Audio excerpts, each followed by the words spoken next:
What's up, guys? I'm really lazy right now, so hence I am in my bed right now. I went to work, then I got off work, and then I went to the gym, and then I took my dog out and worked him out in like 85, 90-degree weather. So we both got a good workout in, and I am very tired. So again, hence me sitting in the bed with a blanket, about ready to take a nap as soon as I'm done with this video. But today I wanted to talk about how hard dance can be and some confidence tips to help you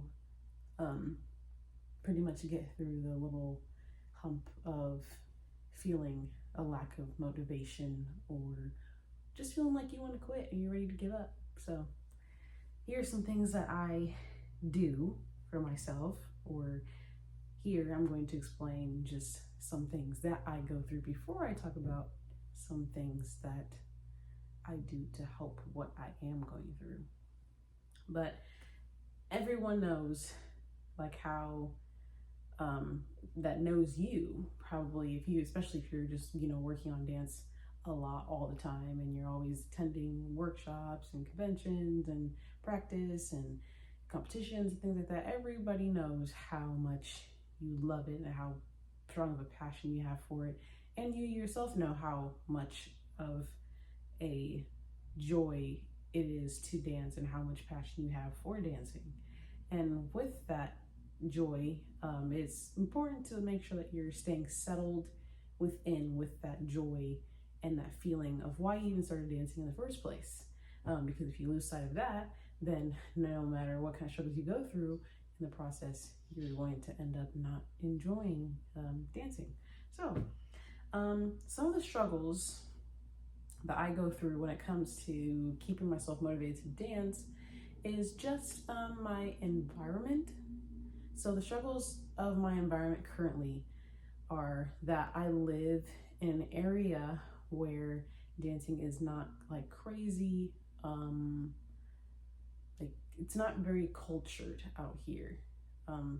It's very basic, I would say.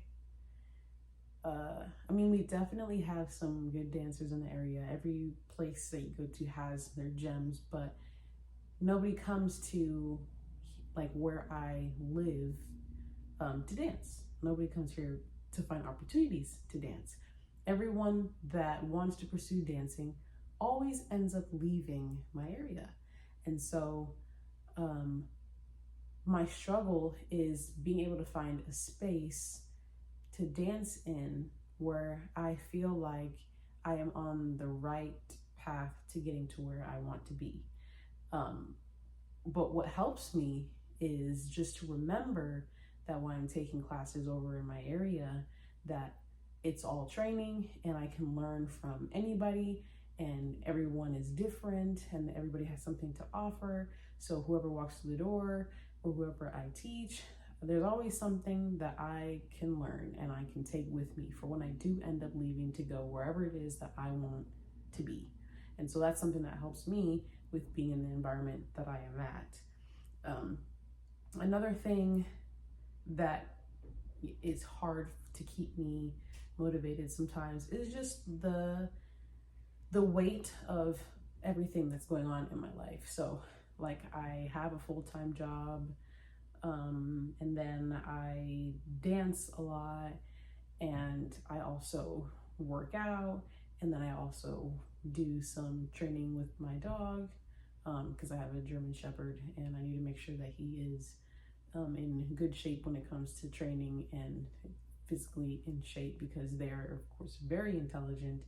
And so I just need to make sure that I stimulate his mind as well as his body. But because they're so smart, you have to make sure that you are smarter and a few steps ahead, because if you're not, you will be walked all over. And so again, there's the dog training, being a dog parent, there is work life, then there's studio life, and then there's physical and mental health. There's school. I'm not full-time right now. I was, but at some point I'm going to go back full-time so that I can end up finishing and getting my master's degree at some point. So all of that together is very hard because there's just a lot going on every single day, and it's very difficult to want to dance when you had so much going on throughout your day. But I like, there's this quote that I had seen, or I think somebody had posted something on maybe like Instagram, I think, and I saw somebody say something along the lines of 15 minutes per day of quality like training for dance is better than 2 full hours of dance training that has been done with not so great quality, because those 15 minutes over the course of a month and years is going to add up, and it's going to set you up for success. So I like to think of that when I have a lot on my plate. I think about, where can I put 15 minutes, especially if I really crunched on time? Where can I put 15 minutes for me to just be like, okay, let's focus on footwork. Let's focus on control of the arms. Let's focus on flowing with your body, being more fluid. There's tons of things you could focus on. Dance masterclass helps. I love Steezy. Steezy has helped me so much with just being able to train up level training when it comes to choreography in comparison to what I'm getting here in my area.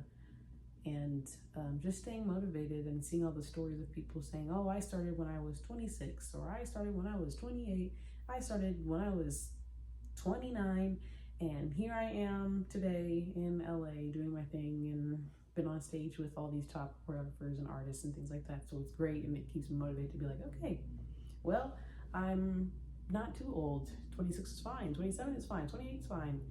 So that helps me quite a bit. Another thing that I struggle with every now and again is comparing myself to other people. In particular with like, sometimes when I see somebody younger, like a little younger than me, I will be like, wow, they're so great at dancing, and I've been doing this for a while. But then I have to remind myself, like, their journey is different than mine. I took a break. And I also didn't, as long as I've been dancing like my whole life, I also didn't dance with the studio. I danced with the dance crew, and they have their like pros and cons. And so there's like some of their strengths that I'm seeing within them. I wish I had those strengths, and in particular, I feel it when I'm in a contemporary class as opposed to a hip hop class, because I struggle with the contemporary class a little bit more because I don't have much ballet background. I have a very small amount of ballet background, and so I see these big jumps, these big leaps, and I'm like, wow, those are so great, and she's so young, that's crazy. But you have to understand your own personal process, and what helps me the most and helps me keep myself just more settled is comparing myself to who I was 5 years ago, 4 years ago. So I'll watch a video of myself after class if I'm feeling like I'm comparing myself to somebody so much. I'll watch a video from 5 years ago and be like, wow, I've really cleaned up, or wow, I really tightened up, or wow, I'm more fluid, or something like that. But that is really helpful when you look at who you were as opposed to where somebody is. Everybody has their struggles. Everyone has their pros and cons, or advantages and disadvantages, or whatever, strengths, weaknesses. That's what it is, strengths and weaknesses. And everyone, when they're in their weaker state, are more prone to compare themselves to other people. So again, when I'm in my more weaker state, in those classes where I feel less confident, I'm like, wow, that person's really good, that person does this really good, but they've had a lot more experience than I have. They've done it longer than I have, but still, every now and again, you start to compare yourself to someone that has done it for 5 years and you've only done it for 2. And that's normal. That's a part of our human nature is to compare ourselves to other people. But again, it's super, super helpful if you compare yourself to who you were 5 years ago, yesterday, 10 years ago, whatever. So that's something that helps me. That's a tip. Another struggle would be being mentally overwhelmed with choreography. I struggle sometimes with sometimes choreography being so fast that my brain just feels like it's in scrambles, like it has no idea how to pick back up where I left off. And there have been times where I've literally walked out of a workshop or a class and went in a corner, like went in the bathroom and cried for a little bit. And there's sometimes where I've walked out and had to take a deep breath and then walk back in and pick back up. But that was like many years ago. I don't think I would never do that again. And that's a story for another day where I'll tell you about a choreographer's class that I walked out of, and it was really embarrassing, but it changed my life in a way with dance, where I told myself that's something that I would never want to do, and it showed me a weakness of mine, and that's something I'm never going to do, and I haven't done, even with the hardest classes, the class that I never thought I was going to get through. I saw it as a win for me to at least pick up on half the choreography if they were teaching something really complex and really hard or really fast. I haven't left out of a class in a minute, so I'm really happy about that. So when I'm feeling mentally overwhelmed, I just breathe. I take a step back, I breathe for a second, I allow my just thoughts to settle for a minute, and then I think positive thoughts. Like, okay, well, what about this class is good? You got the first part, or the first 8 counts. What about trying to get the second 8 counts, or the third 8 counts? Or what about if you forget the whole beginning, but you walk in there and you remember the entire second half and you crush the second half?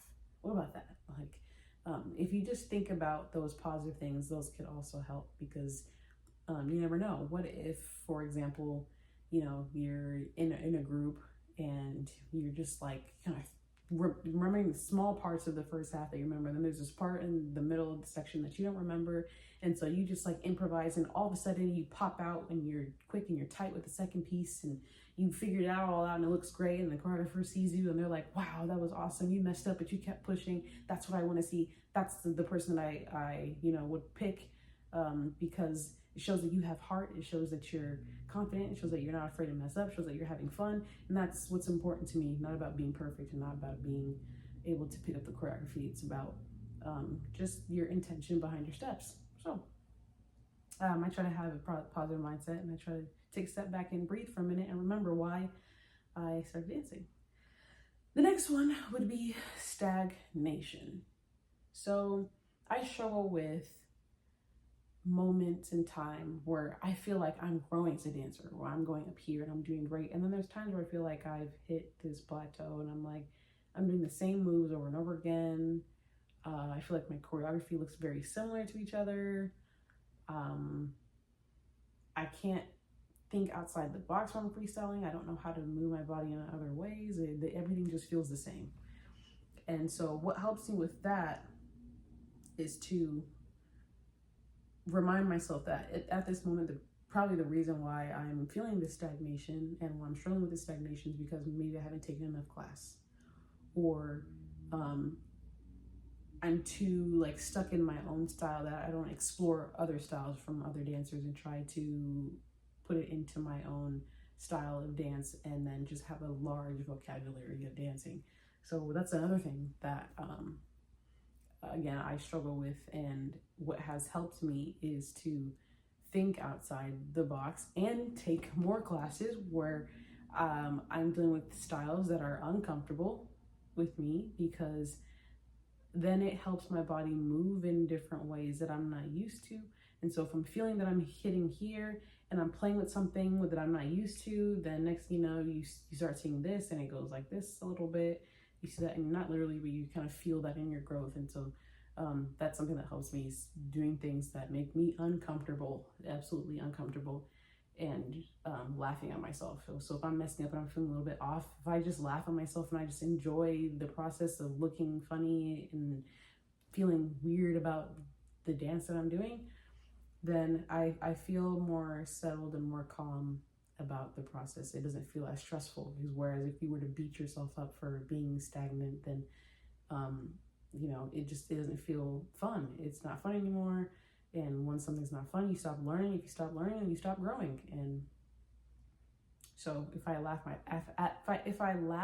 Jesus Christ, at myself, then it helps me to just push through, to have fun, stay calm, and enjoy what I'm doing. Why I even remind me of myself of why I even started dancing in the first place. I can't talk. Anyway, the next thing and the last thing, something that I mentioned in my last video, maybe the last 2 videos, is patience. Dance is hard. It takes time to grow and to develop and to become the dancer you want to be, but it takes some consistency and having fun and just putting yourself in positions to grow. Again, I mean, this is like corniest or like cliche, but it's like that saying about like diamonds, you put them under pressure and they get more beautiful. And so if you put some pressure on yourself, then most likely you're going to turn out to be something more beautiful, but the pressure has to be something that you can manage. You can't like overdo it or overpound yourself. So those were the things that I struggled with, and those were some of my tips. Please like and subscribe, and feel free to add some things that you struggle with or give me some tips that you think would probably help me in the comments. Thank you.